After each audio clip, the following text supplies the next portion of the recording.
All right, welcome and thank you for joining us tonight with, my name is Whitney Kaysen and I am the director of VetLink for Services School. I want to first start out by thanking my partner schools that have joined us tonight for this transfer information panel. This evening, you're going to be hearing from 8 of our partner schools. Each school is going to have the opportunity to discuss transferring to their institution and many of the opportunities that you will have applying to them. And then of course, there's going to be a Q&A time at the very end. All you have to do is pop your questions into the Q&A portion. And then we will make sure that we hold time to answer those for you. I'm going to start out first by saying, those of you that are listening, each one of these schools is absolutely amazing in their own right. But each one of these institutions is seeking to expand their veteran population on campus. And they understand the value that each one of you brings to the classroom. And I can honestly tell you, each one of these individuals is in the room arguing for your place on their campus. So as you go forward and you're listening to these schools, if you hear a school that maybe you had not initially been on your radar and you would like to be introduced to them, let myself or your advisor know. And we will immediately get you in contact with them so that you can have a conversation to further talk about many of the opportunities that you may have going to their schools. So without further ado, I'm actually going to start us off with Dean Mendez over here at Williams.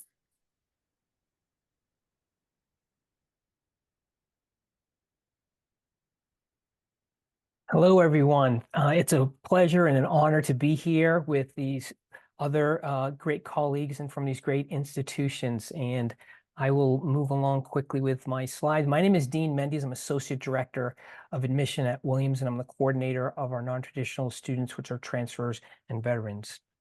So just a quick note about where we are. We are located in Western Massachusetts, so right on the border of New York and Vermont. I'm actually home in New York across the border. You can see some of our demographics on the slide. So we are 2,200 undergraduate students, and we operate as an undergraduate college. We are a small liberal arts and science college.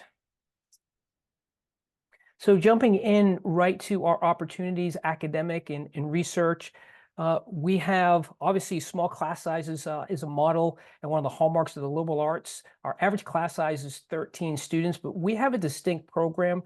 We are one of the few schools in the US that offers a tutorial style program modeled after Oxford University, where about 10% of our courses have only 2 students and 1 professor in each of those classes. And they are available in all areas of study and all grade levels as well. We actually have tutorials that are set up for our first year students. About 40% of our students will do some type of research. We are well known for research in the liberal arts. We are the all-time leader for National Science Foundation grants for the liberal arts. And all research that students have at Williams, they get paid for that. So they'll get a housing stipend as well as a stipend for their research.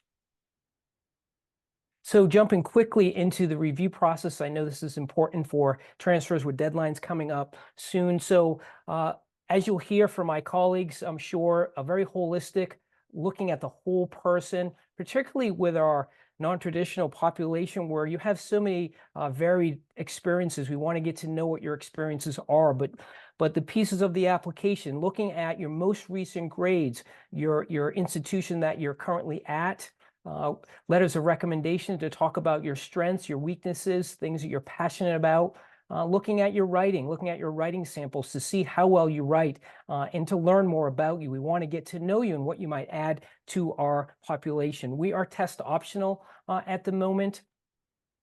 We're also looking at your other information, such as your work experience, your military experience, your prior contributions, because we know that there's lots of different pathways that our non-traditional students will bring into play here, and we want to make sure we're taking a strong look at that in the application process. So as far as courses that can be transferable, I know this is a big question that comes up. Courses that we offer that a liberal arts and science college offer would be transferable. We are also able to relinquish credits, and I won't go into that in too much detail, but you can relinquish credits and you can start earlier in your pathway and still get financial aid for that. More than half of our students that are coming in as transfer are relinquishing credits during their time at Williams. So the admissions process here, for traditional students, we have early decision and regular decision. See our deadlines there. Our transfer deadline is coming up for March 1st. So there is flexibility offered there for who's eligible for that as well. There is no application fee for veteran or transfer students. We do not have interviews as part of our process. You can set up an appointment with me, and that's more for you to ask me questions, for you to interview me. And demonstrated interest is not something that we are tracking. We're happy that you're here today, or if you're connected with us, but we're not tracking that. And again, we are test optional through 2025. So financial aid, we know this is an important piece. Back in 2022, Williams was the first U.S. college that announced an all-grant financial aid program. Princeton has joined us since then, and you can see the data on the slide here. 95% of our transfer students are receiving aid. 100% of our veterans are receiving aid, and the veterans do not have to use their GI Bill funds to pay for Williams. You can use that for graduate school or other expenses that you might have. We're need blind for domestic students. We meet 100% of demonstrated need there as well. So that all grant is money that you don't have to pay back. There is no work study. There's no summer earnings. We give a stipend for students for work study, and you have year-round housing as well. And you can see that we're a yellow ribbon participating institution, and also information about the GI Bill as well. So that's a quick overview, a snapshot of Williams. I will stop sharing and I will pass it on to my colleague Gary at Colgate. Thank you. Thank you, Dean. Good evening, everyone. My name is Gary Ross. I'm Vice President for Admission and Financial Aid at Colgate University. And we are a liberal arts college of about 3,200 students. We're located in Hamilton, New York. Hamilton, New York is about 4 hours north of New York City, about 50 minutes from the Syracuse airport, which is the closest airport that you would use if you were traveling from air travel distance away from Colgate. We are a place that considers our campus to actually be a sense of place. It's been called by several different sources among the most beautiful, and by one source, the most beautiful college campus in the country. But what we think is really important for potential students to know is the opportunity that you would have in the classroom. As a transfer, Colgate is an institution that takes all transfers very seriously through a comprehensive orientation program that would begin a couple of days in advance of the semester that you would be starting. But we take the opportunity to spend special amounts of time and effort with those veterans who might be transferring into Colgate. We want your transition to be smooth. We want you to have as much opportunity as you feel you need to get all of your questions answered in advance. I can answer and would be happy to through a phone call or email or Zoom call, whatever would be best for you. Lots of questions you might have relative to our application processes. We are also test optional. Our deadline is March 15. I'm going to talk about financial aid in a moment. But what's the most important reason to go to any college or university? It's to get a great education. So I want to spend a couple of minutes talking about the opportunities in the classroom where you would have the availability to work directly with professors who are nationally and internationally recognized experts in their field from your very first days on our campus. People like Peter Balakian, who's a Pulitzer Prize winning writer and a member of our English department. You don't learn from Professor Balakian's TA or teaching assistant. We have no TAs or teaching assistants on our campus. You would learn directly from Peter Balakian in classes that average size of 16 and with a faculty-student ratio of 9:1. You would learn from people like Engda Hagos, who was a nationally and internationally recognized cancer researcher, but who still takes students at a very early time in their campus into his lab so that they can assist him with his very important research that he does. But the beauty of attending a place like Colgate is that you have the opportunity to impact more than a campus. You can impact an entire community. This is an example of two students on the right and left of the screen who are working with the chief of the all-volunteer fire department in Hamilton, New York, a fire department that serves about a 15-mile radius. You can actually serve people in a way that doesn't just impact other people's lives, you can save other people's lives. If fighting fires is not something that would be right up your alley, we have about 200 other kinds of clubs, activities, and organizations that you could become a part of if you chose to enter into the Colgate community. This reminds me that I should be wrapping up my presentation so that you can hear from the other terrific colleges and universities on this Zoom call. But before I do, let me tell you that at Colgate, we want your experience here to be accessible and affordable. We meet 100% of a student's demonstrated financial need. We have a program called the Colgate Commitment. That's a program that guarantees students coming from backgrounds of $175,000 or less that you will receive a need-based package that meets 100% of your demonstrated need, and you will have no loans built into that package. I could talk about other things such as the funds we have available for you to pursue internships, but instead I hope we'll have the opportunity to do that in a more personal way on a call or Zoom call or through email. I have the worst email address at Colgate. It's gross@colgate.edu. I'd love to hear from you if you have further interest in exploring Colgate. And now it's my great pleasure to pass the baton on to the next speaker.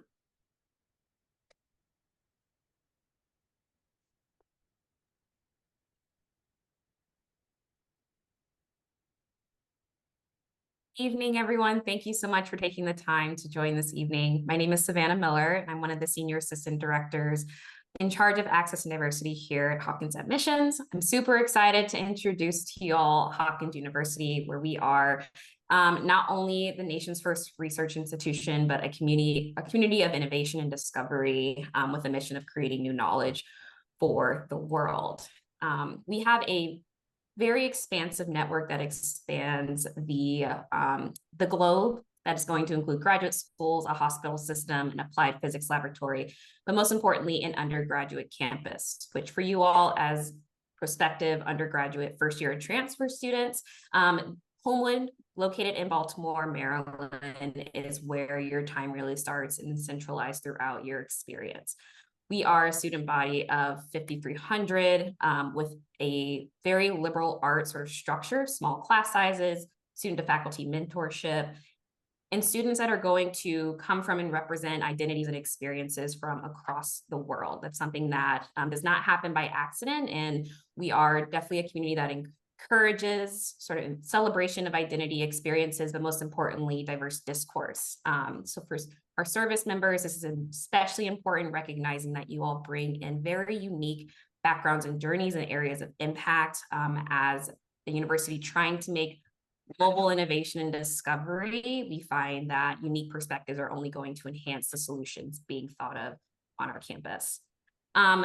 Diversity is defined broadly on our process. That includes academic diversity, which is really fostered through a flexible curriculum rooted in the liberal arts.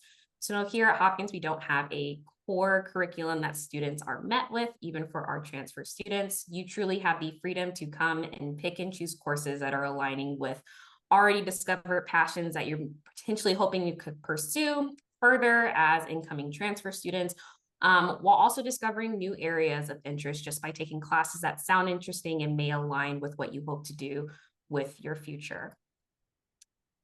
The other side of that is obviously hands-on experiences. As a research institution, that's going to be the bulk of what students are getting involved with, and they're happening across our entire network, not just at Homewood, but we also have ample opportunities and experiences with study abroad and internships, especially given our position in the Mid-Atlantic.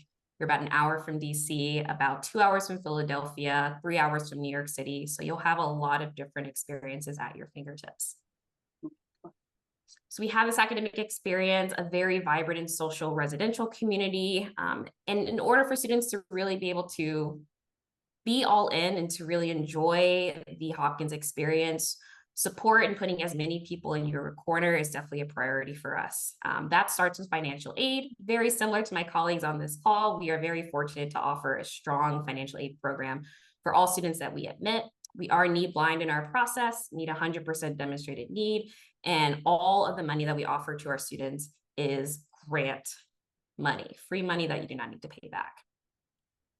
That support's going to extend once you're on campus, everything from individualized academic advisors, peer mentorship, pre-professional advising for potential students who might be interested in medical school or law school, and even individualized career coaches that are going to help you navigate the potential opportunities available to you as you think about that next step following your undergrad experience.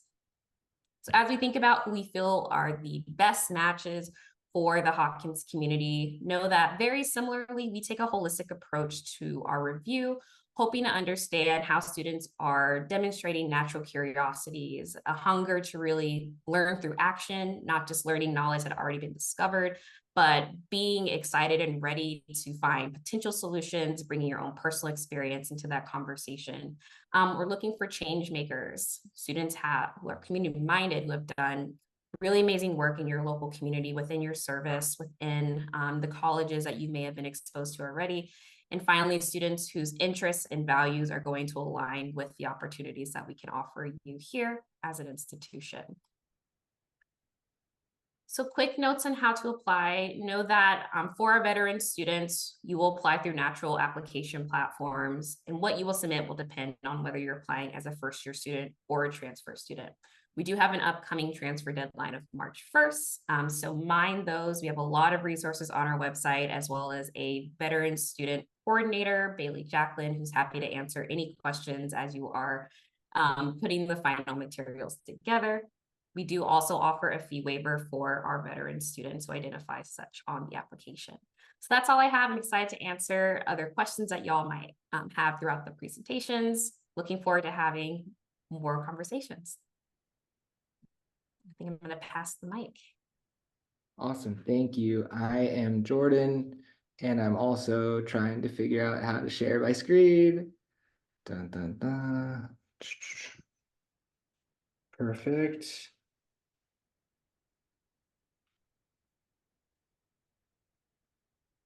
Awesome. Nice to meet everyone. I just want to thank all my colleagues for being with me today, and thank you all for taking the time to join us. My name is Jordan Brown. I'm Associate Dean of Admission here at Occidental. I'm also a graduate of Occidental and a one-time transfer student. So it's a huge privilege to be able to work directly with our veteran applicants and our prospective transfer students today. A little bit about Oxy. We believe our unique mix of academic excellence, LA location, and collaborative community provides the best preparation for life after college. And I definitely want to harp a little bit on kind of the composition of our community. That's something that we take a lot of pride in.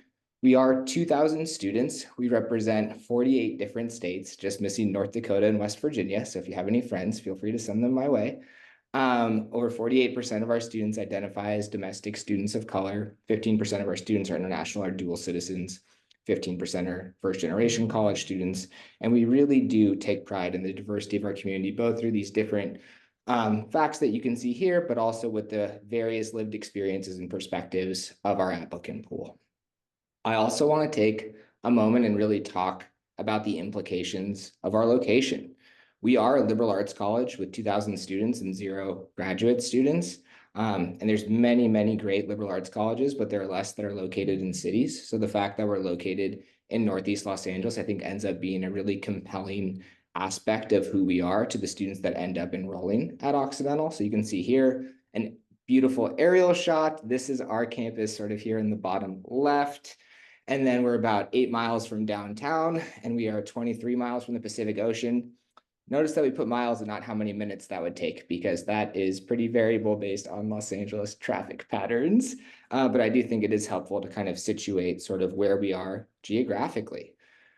I do want to talk, of course, about our identity as a liberal arts college. So we really want all of our students, regardless of what you major in, to be able to take classes outside your intended major, think critically, grow as analytical writers, persuasive speakers, again, in a way that transcends your own major. So to ensure that that happens, there are core requirements. I will say, as a former transfer student to Occidental, many of these core requirements will be met by any coursework you've done before enrolling at Oxy. And really, we do award credit for anything that's similar to something that we offer at Occidental. And the first year seminar that you can see at the top here is waived for all transfer students. So that's not something that you would have to fulfill at all. I do want to underscore that the academic experience is very much going to be a discussion-based learning environment, 9-to-1 student to faculty ratio, 18 average class size, 0 classes with over 50 students. You're absolutely going to have a really intimate learning experience. I was a philosophy major, and in my graduating class, there were 5 other philosophy majors. And I remember we got to take a class looking at David Hume's treatise on human nature with the president of the David Hume Society, and there were only 4 of us. So we really got to go line by line and have this really rich intellectual discourse in a totally intimate classroom setting. So that's something that I really appreciated about my education. Here you can see all of our academic areas of study. I definitely won't go through all of them. Our most popular majors are economics, biology, politics, diplomacy and world affairs, psychology, media arts and culture, which is our version of film. We also have some distinct majors like critical theory and social justice, which is looking at different identity-based issues.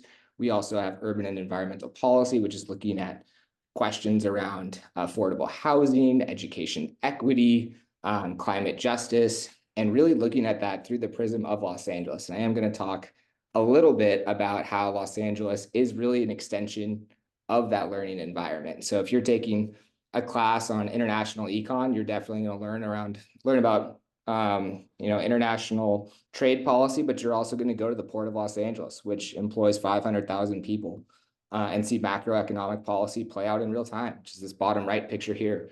We're just a few miles from NASA's Jet Propulsion Laboratory. So if you're taking a physics class, you can go to NASA's Jet Propulsion Laboratory with your professor, to a place that employs a number of Occidental graduates, and really see people that are working on rovers that are going to go to Mars. I got to go. It was out of this world. Bad pun. Okay, keep going. All right, I also want to underscore the amount of undergraduate research that exists as well. We don't have any graduate students, so all of our academic departments have a number of research opportunities available for our 2,000 undergrad students every summer. We have over 100 different students getting paid to do their own independent research under faculty mentorship and staying on campus. So again, lots of opportunities for research both on campus and to also apply for grants to do research abroad. Here's a little bit about the admission process. So right now we have a fall transfer deadline priority deadline of March 1st. We will continue to evaluate applications after March 1st. But if you're certain that you do want to apply to Occidental, I would encourage you to get your application in sooner rather than later. However, we will continue to evaluate applications beyond that March 1st deadline. Other application materials, pretty straightforward, fully test optional for SAT and ACT. We do offer interviews if there's context around your lived experience that you would like to share. That's something you can register for online, and I would encourage students who are interested to do so. Let's see, eligibility requirements. You must do at least 2 years at Oxy to earn a degree, so that would be 64 transferable credits. Ultimately, the registrar is the final arbiter of what transfers and what doesn't. However, I'm happy to give my kind of preliminary assessment, and my emails on the final slide, so happy to help there. And you must have completed around 32 credits at the time you transfer. So that's not something that we have a hard and fast rule, but our most competitive applicants usually have about 32 credits at the time they transfer.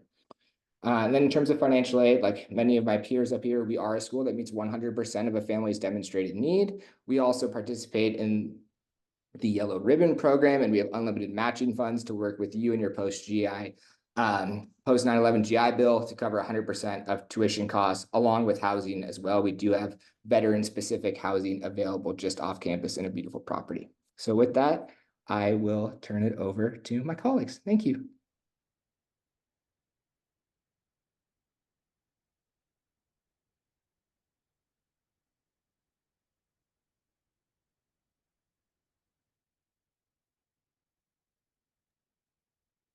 Good evening, everyone. Thanks for joining us. My name is Noble Jones. I'm Associate Dean of Admission at Wesleyan University here in Middletown, Connecticut, located between New York City and Boston, as you can see on the right-hand side. Wesleyan is a community of about 3,100 undergraduate students and 200 grad students located on a 316-acre campus in Middletown, which is a city of about 45,000 people. Our faculty members are considered scholar teachers. First and foremost, the expectation on them is to continue to generate new knowledge with you in the classroom. Because of our small graduate population, our undergraduates have an exceptional opportunity to do cutting-edge research on our campus through NSF-funded programs across the curricula. We're perhaps best known for our open curriculum. There are no required classes.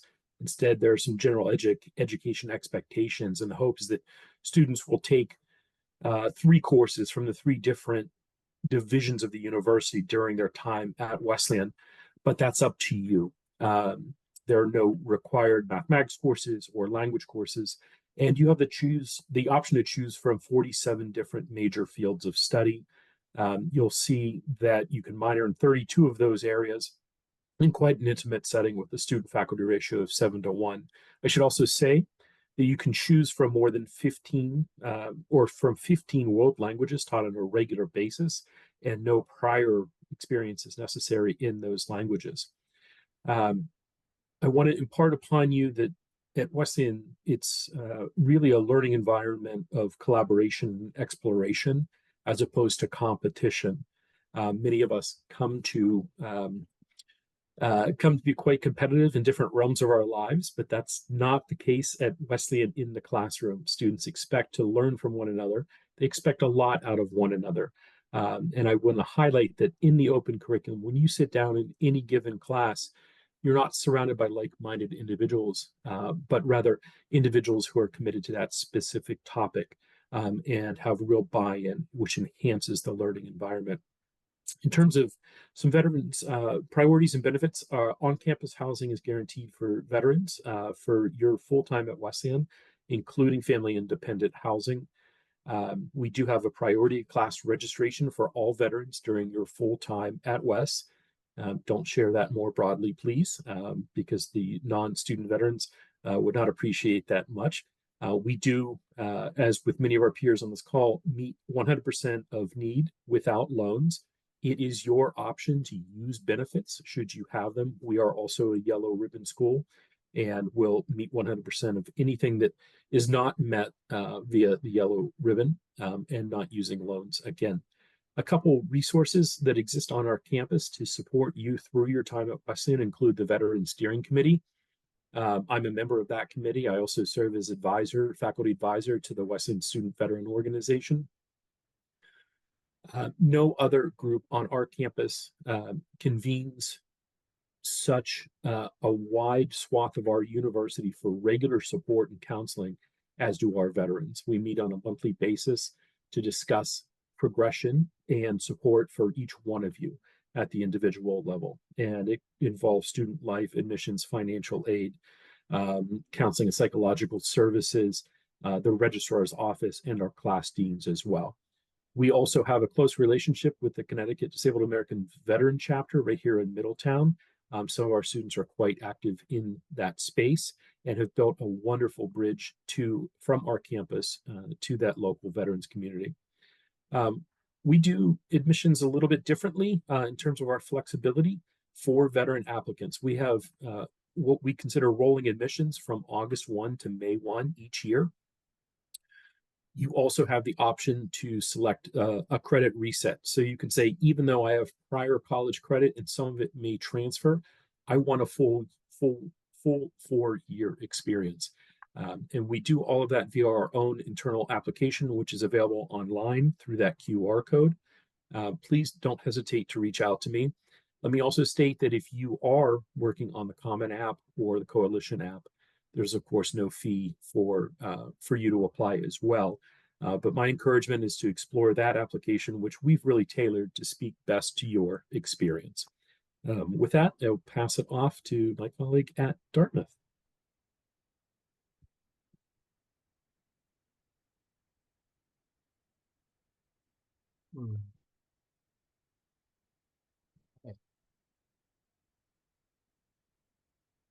Thanks very much.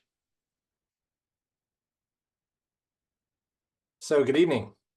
My name is Paul Sunday. I'm the Director of Admission at Dartmouth, and I'm very glad to be here. Whitney, thank you for convening this gathering. I look forward to telling you a few things about Dartmouth. I've been here more than 20 years, so I have kind of a broad perspective. So I'll share a few observations and I'll share a few details along the way, and I'll do my best to do all that in the next 5 minutes or so. First thing to think about here is Hanover, New Hampshire. It's where we're located. You can see it's about halfway between Boston and Montreal there on the Connecticut River, which is the border between Vermont and New Hampshire. And you can see to our location, we're drawing students from all over the country, all over the world. What we're trying to do is develop as rich an array of diverse perspectives as we can. All those different perspectives and experience inform the classroom discussions, and they enrich discussions outside of class. They make the learning more productive, and it's part of the reason that we're here this evening is because we value the veteran student experience, and this is something that we've been working on for quite some time, and glad to be doing that with you this evening, sharing some information. Here's what we look like from above. You can see here the green, which is the center of campus there, with academic buildings and residential buildings radiating out from that. And you can see just above the green, that's the town of Hanover, New Hampshire. It's about 10,000 people. And one aspect of this slide is this is all a small town. And it's a stunningly beautiful place. And it's at a human scale. And I think that human scale is a very important aspect of the experience here. Now, what is it that we're trying to do? And I think our mission statement's important to consider. And there are three pieces here. One, promising students. That's y'all, right? Preparing students for a lifetime of learning and responsible leadership. Like, that's what we're trying to do. When we think about this, the most effective leaders are constant learners. And then finally, how are we doing that? It's through a faculty that it's dedicated to teaching and the creation of knowledge. Now, we see those two things as deeply interwoven, because think about the best learning. Where does the best learning take place? Reading a book? It's great. Learning about a problem that someone has solved? Great, study that problem. But solving the next problem, writing the next book, being at the frontier of knowledge, that's where the best learning takes place. And if you think about that frontier, the question, what do you do when you don't know what to do? In some ways, that might seem to be an absurd question, but in fact, when is leadership most valuable? It's in moments of uncertainty. So what our faculty are working to do is to bring every student, often in one-on-one collaborations, like you see the professor and student here in this photo, often in those one-on-one collaborations, getting to that frontier where we don't know what to do and learning how to navigate that uncertainty. We think that's critical preparation for leaders. Now, what's our structure? And in some ways, I think the slide is a bit of a misstatement. And you see the 4 graduate programs there. You see Dartmouth College. But the way I think about Dartmouth can be summed up in 3 phrases: massive resources, not many students, most of them undergrads. So the college, the undergraduate program at Dartmouth, is about 4,400 students. The graduate programs in total make up about 2,400 students. So undergrads outnumber the graduate students about 2 to 1. So again, massive resources, not many students, most of them undergrads. Now, what are the resources about? On the one hand, it's great facilities, like our engineering and computer science center pictured here, or small classes with faculty. The vast majority of classes at Dartmouth are fewer than 20 students. It is a phenomenal faculty. The facilities are great, learning opportunities, all good resources, all well and good. But take your learning further. Now, to be fair, this slide is not on campus, but this is part of what I mean. Get off campus, get out into the field, go abroad, do internships. All of these are tools to get to that frontier. So each one of these green dots represents an off-campus study program to which our faculty are taking our students for that best learning opportunity. Studying off campus is very popular at Dartmouth. So is research with faculty. As I said, those one-on-one collaborations. And so are internships. Wherever your best learning is going to take place, that's where Dartmouth wants you to go. Now, of critical importance is Dartmouth makes funding available for all of these opportunities. Dartmouth has one of the most generous financial aid programs in the country for veterans and non-veterans alike. This idea that we want the full Dartmouth experience to be available to every student, regardless of their financial circumstances. But wherever you go, come back. And culture, this is the homecoming that takes place every fall at Dartmouth. I think culture is very important to understand. And at Dartmouth, it can be summed up in the ancient maxim. If you want to go fast, go alone. But if you want to go far, go together. And at Dartmouth, we go far together. Thanks very much. And I'll turn it over to my colleague from Vassar.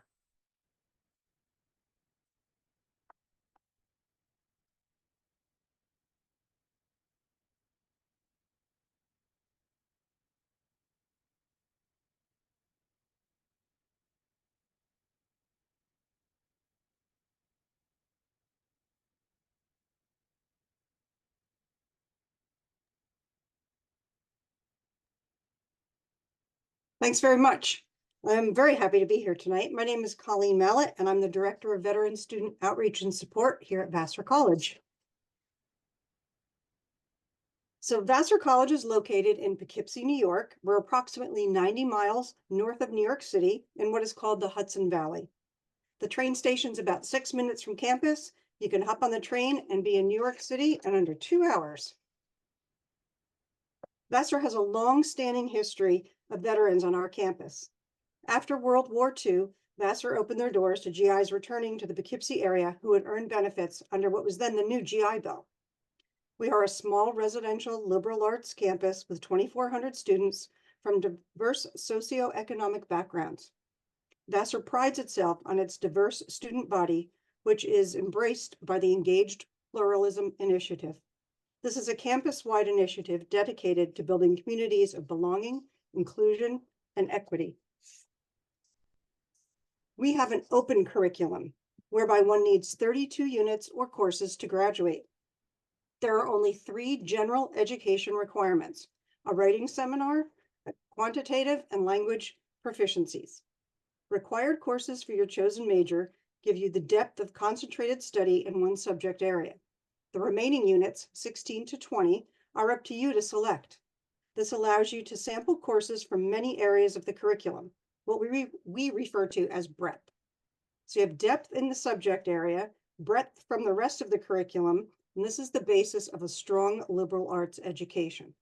The flexibility of an open curriculum allows for students to double major or select a major and a minor.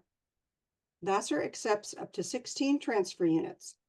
Once you are provided with a transfer evaluation, you may select which courses you would like to transfer. You may bring in as few as 1 or the maximum that were approved. This allows you to start as a first-year student if you wish. These credits do not expire, so if you change your mind down the road, you may bring in additional approved units. The average class size at Vassar is 17, and we have an 8-to-1 faculty-student ratio. As you progress to the advanced level work, the classes become even smaller. Strong student-faculty relationships are built through research opportunities across disciplines. Be it studying the Casper-Kill Creek that runs through campus, a literature review, or working in a professor's lab. Research opportunities are available right from the start. We have created a series of courses called intensives. These are very small classes, usually 1 to 4 students, that allows you to build a mentor-like relationship with a faculty member while engaging in a specific topic, project, or research. Our campus is 1,000 acres, which includes the Vassar Farm and Preserve. The campus serves as an arboretum and houses a 9-hole golf course, an art museum, and observatory. We have 9 dorms and 3 types of apartment-style living. We are rich in resources available to all students, such as academic coaches, quantitative and writing tutors, and health and counseling centers. Specifically for veteran students, we offer a dedicated point of contact, me. I will work with you from the application process to supporting you once you are on campus. We also offer robust advising and orientation programs. We have a veteran center in the heart of our campus with lounge, study, and kitchen space. There are lockers, computers, a pool table, and textbook lending library. This is a great space to find your community and study between classes.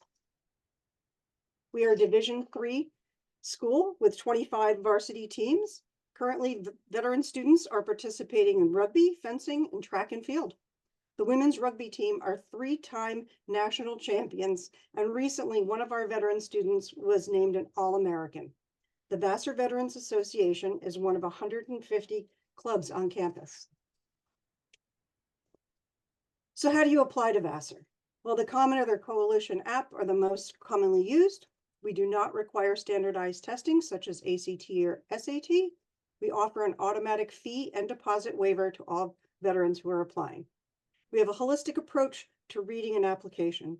Transcripts and grades are an important piece of this process, but many factors are considered, such as your military experience, your military transcripts, your service to school addendum, personal essays, volunteer or community service, and letters of recommendation. As part of the application process, all veteran applicants are offered the opportunity for an interview. This is something I strongly encourage, as it provides yet another way to tell us about yourself, things that can't be gleaned from an application or essay. The deadline to apply for fall transfer is March 15th, and the deadline for spring transfer is November 1st. Vassar will meet 100% of your demonstrated financial need. Between GI Bill and Vassar Scholarship, 100% of your tuition fees are met. We participate in the Yellow Ribbon program with no limit on the number of Yellow Ribbon slots or dollars. Your meal plan is covered with financial aid, and Vassar Scholarship covers your private health insurance as well. You may also be eligible for other sources of aid, such as a Pell Grant or New York State Veteran TAP. Your VA housing allowance will cover your dorm room, or it can be used towards off-campus housing. Subsidized on-campus childcare is also available if needed. So what happens after Vassar? Within 6 months of graduation, 93% of our students are either employed or in some sort of graduate program. Currently, veteran alums are living all over the country and working in a multitude of industry: IT, government, consulting, finance, education, environment, and healthcare, to name a few. They are attending graduate schools in MBA, international affairs, and nurse practitioner programs. Vassar Center for Career Education and its wide network of alumni provide many opportunities to explore interests and define career goals, ultimately leading to your next opportunity for personal and professional development. That wraps it up for me. Feel free to contact me with any questions you may have. If you would like to speak with a current student veteran or a faculty member, just let me know. Now I'm going to pass it on to my colleague, Alex from Princeton.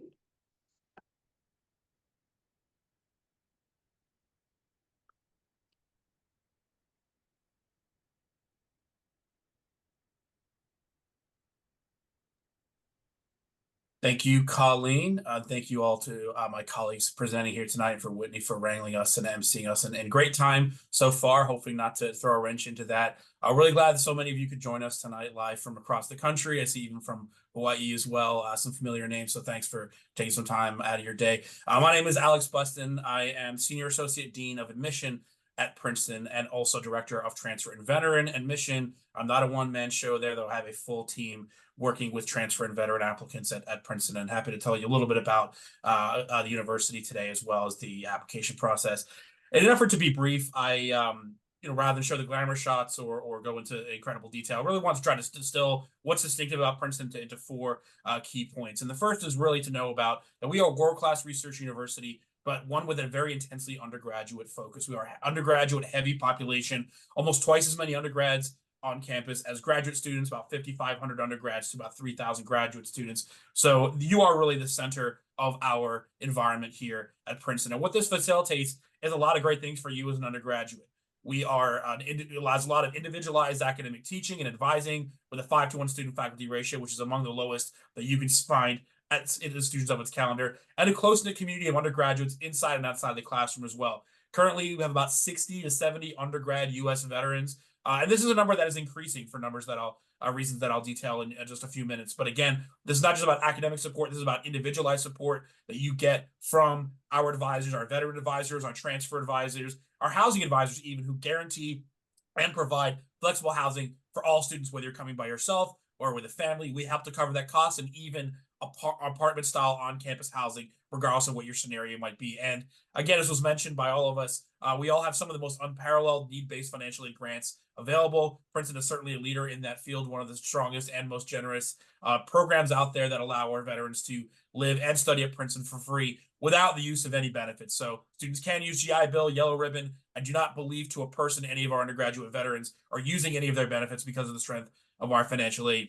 Secondly, we are both a combination of a liberal arts, STEM, and research environment. So you get great opportunities for, again, this academic breadth and depth that was talked about a couple times today, where you explore different areas and really get a chance to study something you're passionate about. But research is not just an opportunity or an option at Princeton. It's actually a guaranteed part of the curriculum. So whether you are majoring in engineering, sciences, you're majoring in the humanities, the arts, social sciences, doesn't matter. You get the opportunity for one-on-one and faculty mentored research regardless of your discipline. Again, something that's facilitated by this heavy undergraduate focus. But again, great breadth as a liberal arts college where you can explore a lot of different areas, have the flexibility to cross make combinations between a range of 100 different majors and minors and certificates academically as well.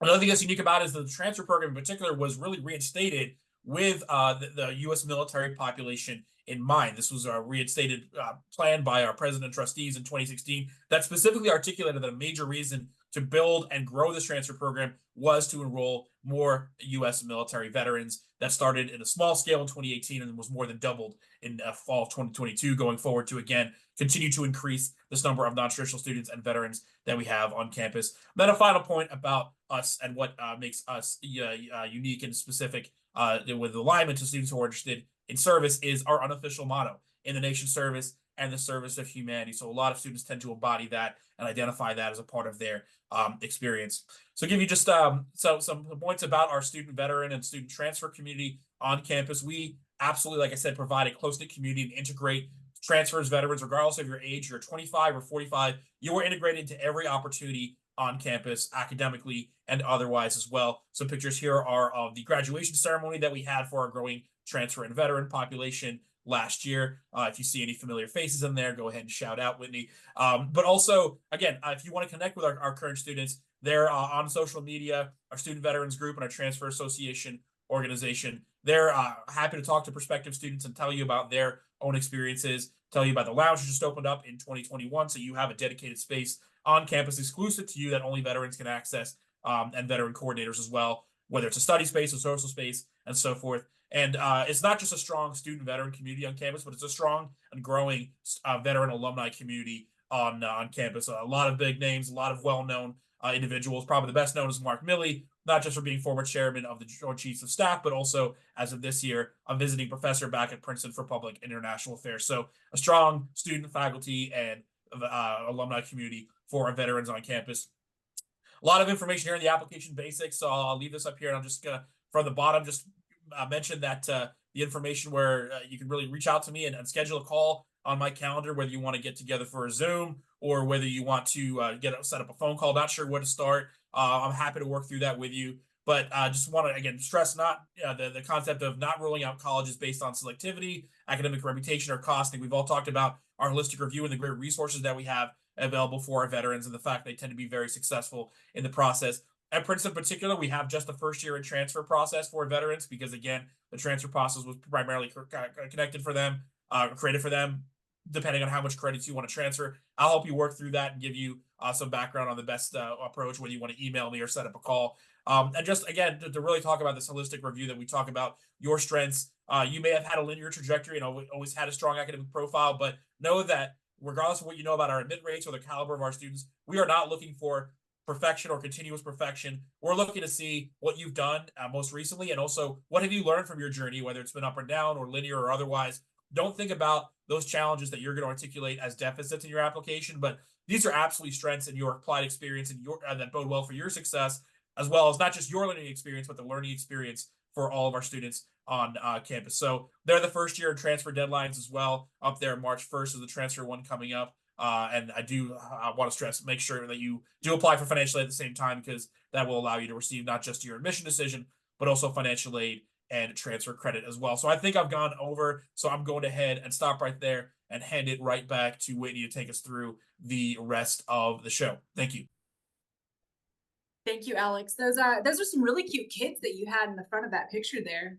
They look kind of familiar. I hope that you all listened in and understood that first and foremost, it's not about just getting you to these schools. It is about the fact that any one of these schools would absolutely be amazing for you to go to and apply to. And please apply to them all. Don't stop at one. Please apply to many. You will get a world-class education at any one of them.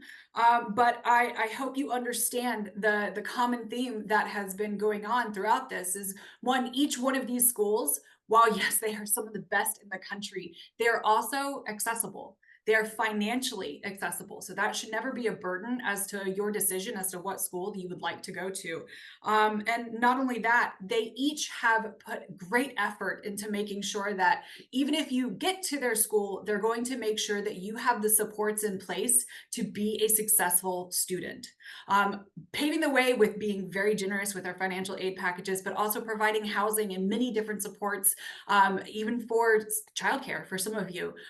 So please, just if there is anything that I can say, it's apply. Don't select yourself out because you don't think it's attainable. Please try. But if anybody has any questions, this was quite thorough. Many of you covered some of the questions that I was going to ask. One of them was whether students could potentially participate in sports and things like that, which is a common question that I get. And absolutely, I know that you can. Obviously, as Colleen says, they have a few rugby players actually, and athletes on other teams. Alex, I know that you've had some rowers and some other athletes that have come through your door. So there's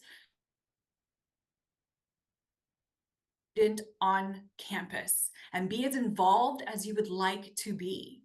One of the questions that I also get asked a lot, and again, many of you covered it, is, do I have the ability to, yes, transfer, but maybe reset the clock, because they want to get that full 4 years of education at your institutions. And many of you said, absolutely, yes, you have the potential to reset that clock if you so choose. I don't know if I'm not seeing any other questions popping up. You guys were incredibly thorough. If anybody that is listening would like to be put in contact with any one of these schools, you are welcome to email myself at whitney@serviceschool.org. Or you can email your advisor. If you don't have an advisor, let me know. I will get that started as well. But we will happily introduce you to any one of these amazing individuals, and they will get you going in the right direction and make sure that you are well taken care of from the initial phone call to becoming a student on their campus. I know that you will be in good hands at any one of these institutions with any one of these individuals.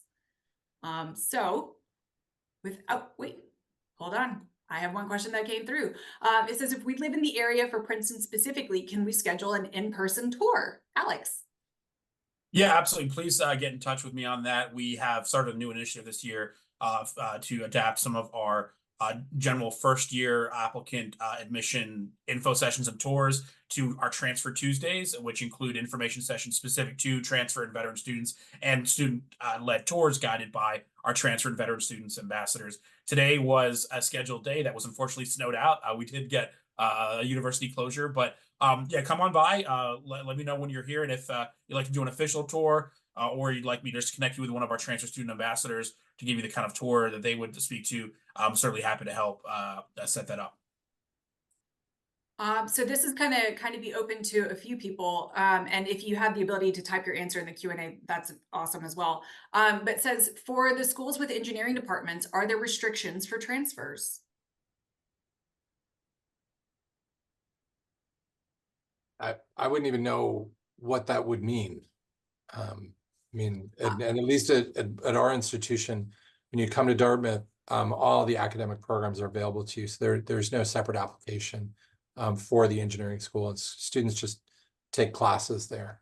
So I think maybe they might be thinking along the lines of taking classes or prereqs, maybe potentially physics or something along those lines before transferring to the institution.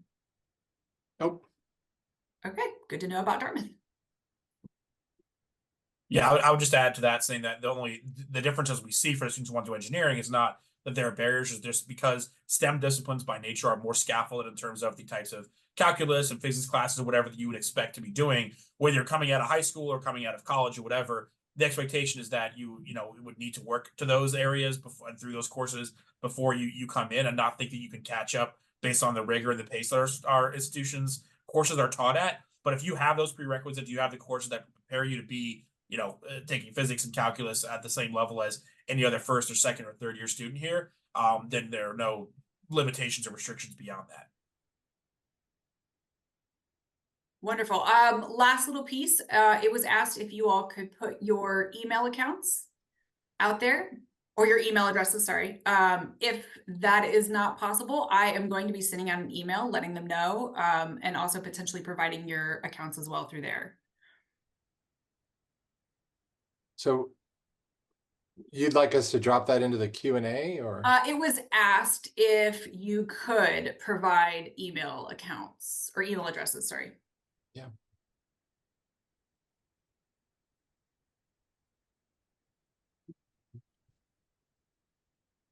I will say, having been on, having a unique view from where I was as a spouse, any one of these schools will be life-changing.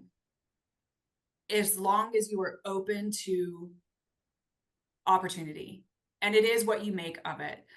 Make sure that you are reaching out to these professors, having these conversations, reaching out to any one of your veteran coordinators that are on the institutions. They can give you the direction that you need.